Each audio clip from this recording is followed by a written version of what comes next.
This lesson is on simplifying complex fractions. Complex fractions are fractions within fractions. There's a couple of methods to do it, and I'm going to kind of utilize both of them as the situation unfolds. So let's do the first one. This one's complex. We have a fraction on the top and a fraction on the bottom. So what I'm going to do is rewrite this problem. Since I just have single fractions on top and single fraction on the bottom, I'm going to rewrite it as a division problem. So I'll get negative 2 over 9x times 15x over 16. And now we're back to that multiplication thing. Keep the first fraction the same, change division to multiplication, write the second fraction as its reciprocal, and divide things out, multiply across, simplify. So the x's will be gone. 3 goes into 9 3 times, 3 goes into 15 5 times, 2 goes into 2 once, 2 goes into 16 8. So in the numerator, I'm left with a negative 5, and in the denominator, I'm left with a 24. And I'm done. So the upshot of the deal is if you have a single fraction on top, single fraction on the bottom, rewrite it as a division problem and go from there. All right, now let's take a look at this one. I'm actually going to rewrite it a little bit over here.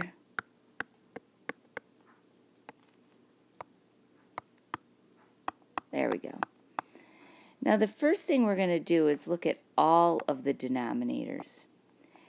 Now true, you can add this fraction up, add this fraction up, and then divide the fractions, but I want to just cut out the denominators right away. So I'm going to look for a common denominator that fits every single one of those denominators, and it's 24. That's the least, okay? So what I'm going to do, you guys, is I'm actually going to multiply each one of these fractions by 24. So when I do that, I'm going to do 3/4 minus 1/2, and I'm just trying to spread it out so it looks a little bit better here. I'm going to multiply it by 24. Good? And then I'm going to do the same thing to the denominator. And this is great because when I do it, I'm multiplying both top and bottom by 24, and 20 over 24 over 24 is 1. So let's do our little cancellation. 4 goes into 4 once, 4 into 24 6 times. So that first product will be 18. What about the second product? 1 times 12 is 12. Third product, 8 goes into 8 once, 8 goes into 24 3 times. 3 times 3 is 9. And the last product, 6 goes into 6 once, 6 into 24, 4. 1 times 4 is 4. And now we just do the numerator, which will be 6, denominator, which will be 13, and we're done.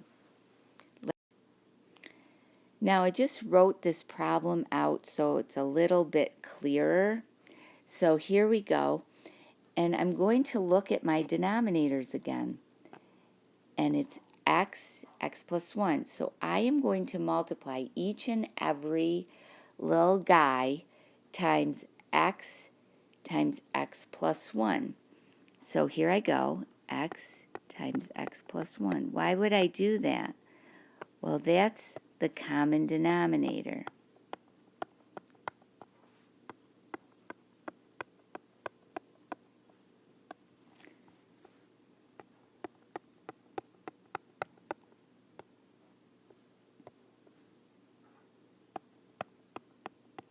I'm just taking my time and writing everything out nicely. Now here, nothing cancels, correct? Yes, nothing cancels. So what we're going to do is multiply these by 1, so I will get x squared plus x. How did I get that? I just distribute it. Times 1 is just what it is. This second one the x plus 1's will cancel, so that fraction is out of there. And I have x times x, which is x squared. Now, why is it a minus x squared? Because I have a minus in the middle here. Perfect. Now, this gooba haba right here is going to take a little challenge of multiplication, but down here I'm going to do it. I'm going to rewrite this little expression as 2x times x plus 1. Now, I think I can distribute it. This is an aside here, you guys, so that we're just doing it on the side. So I get 2x squared plus 2x. And then this next one right here, the x's will cancel. Now, on the side here, I'm going to multiply x minus 1 times x plus 1. And I get x squared plus x minus 1. So these will add out, so you get x squared minus 1.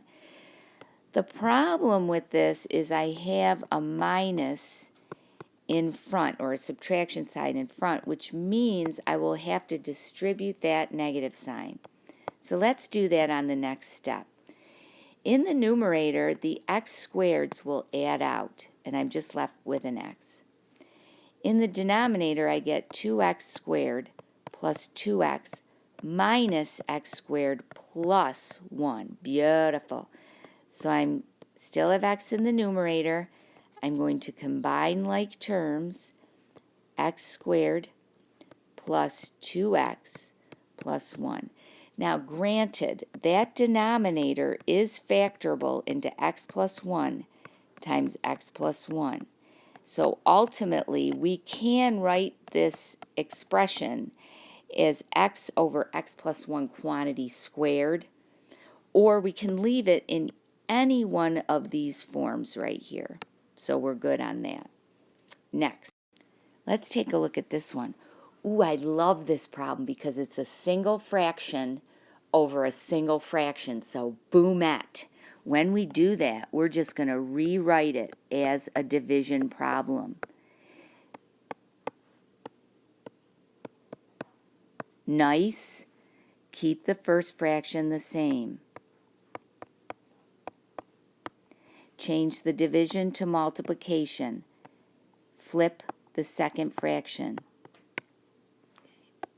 So, what do I do now? Well, it's reduced to a regular multiplication problem that we're used to. Factor our brains out, right? We're so good at factoring now, you guys, aren't we? Divide out the y plus 3's, see if there's anything else that can cancel. And the answer to that question is no. So we're going to do 56 over 9. Beautiful. And we just leave it like that. Nice. Now you can do the homework assignment associated with this lesson. Stay strong. Ask lots of questions if you need to. Take care.